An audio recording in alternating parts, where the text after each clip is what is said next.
Hello everyone, it's Sarah. It's another video. I hope this one's more entertaining than the other ones. I'm not very good at this, but I enjoy making them. The reason I'm making this little video today is kind of interesting. Um, some people still don't seem to get the whole transsexual thing. And let me try to explain, at least from my point of view. I can't speak for other transsexuals. Even though we do have a lot in common because we share similar experiences, we're all unique, we're individuals, we're not just some homogenous group. But, well, for me it was interesting.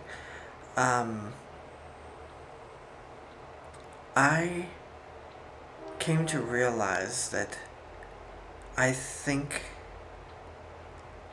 like my female friends do. And I feel like a woman inside. I don't... That's kind of hard to explain because, frankly, I personally feel you can't really explain it to a man because a man has a completely different perspective on things. But I didn't know that I thought like a woman. Not really. Until it just dawned on me. I might have mentioned in a previous video that horrific dream I had was actually a revelation and a beautiful thing. It's just it was horrific to me as a man because I said, that can't be, because I thought and felt like a woman. And every day I seem to confirm it more and more for myself. You know, I don't think that a way a woman feels or thinks is some kind of textbook stereotypical thing that you can say, this is how women think. But the ladies out there, you'll understand what I'm talking about. We have a way of viewing things, a perspective, a way of looking at the world from the experience of being female. Because we're female, we see things a certain way, and we approach things a certain way that men don't. And I personally would say a man can't think like a woman. I would personally say that. But it's kind of ironic coming from me, but I guess it's the thing is that I indeed do think and feel as a woman. And what kind of confirmed it for me is I had basically sought every kind of resource I could. I would talk to my female friends and said, well, this is what I'm thinking and feeling. Does that sound familiar? They're like, yeah, that sounds like a woman. And it was comforting, but I felt it was kind of insulting. Because, like, what does a woman think like or feel like? You know, sort of like we could be explained away. And I wasn't comfortable with that, but I took a bunch of behavioral tests to see if I could confirm what I was thinking. And I tried to be as scrupulously honest as possible, tried not to skew the results in any way. And this one test I took, it was hilarious because when it came to... they basically broke it into emotionally and mentally. You know, how you feel like a woman and think like a woman. And the irony is that a lot of my female friends who took the same test did not score as high as I did in thinking like a woman. And I scored really high in feeling like a woman. Only one of my friends had outscored me on that. But I was scoring in the 90s. I mean, I was really scoring up there. And it wasn't like I was saying, okay, well, this is what I should answer, or this seems to be the most right answer. I was basically just feeling it, answering as honest as I could. And it felt kind of good.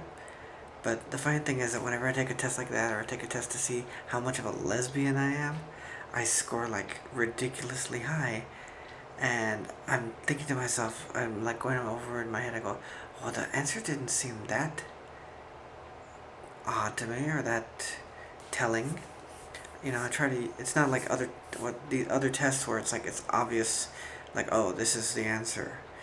No, it's sort of like, there's 4 very similar answers, and you pick the one that is the most correct, as it were, for you. But it's hilarious, and one of the things that scores says, you scored this, which is 99% higher than your peers, And this is on a site where there's a lot of bisexual and lesbian women. And I thought that was kind of funny. It's like, there's, I really, I think it's funny because that's not possible. Not because I'm a transsexual, but it's not possible because there's nothing that's so definitive to say, this is what being a lesbian is. You know, because we're individuals. So I think it's kind of funny. It's like, it must be like 99% stereotypical or something, because you can't define a human being like that. Which is why I also stopped taking those tests, because it's like, yes, they were quote unquote in my favor, but you can't define a human being like that.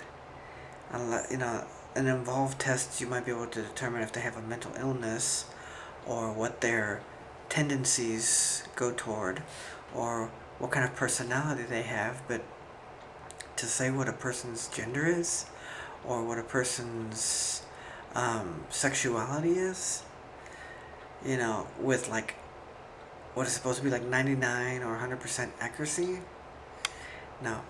There's just too much variation in humanity for something like that. So I laugh about it. I just show it to a friend and says, oh, you gotta see this. It's hilarious.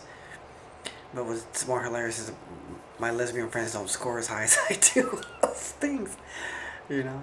And I think that they're more stereotypical than me. You know, I might be stereotypically feminine, but I'm not stereotypically a lesbian. I don't think. But I don't care. I am who I am. I'm going to be who I am. I'm not trying to be one thing or another. I'm not trying to act a certain way, because that's fake. You know, I am who I am. I'm going to talk how I talk. I'm going to move how I move. I'm going to think how I think. And I encourage everybody out there to do the same thing. Your individuality and uniqueness is the most precious thing that you have, because nobody is exactly like you, which makes you special, makes us all special. And I want to tell you how special I think you all are. And I hope that some of you comment on some of these videos. I know they're boring, but at least you could say, oh, bored, you know, or something, just to let me know that people are watching these. Because I have some views on there, but I don't know if it's because I keep going into my channel to put something on there or not. So, you know, leave something, or like, or something. And I look forward to making more of these, and I hope that you enjoy them. Sooner or later, one of these has got to be funny, and it's got to be entertaining. So, stay tuned, and thank you for watching.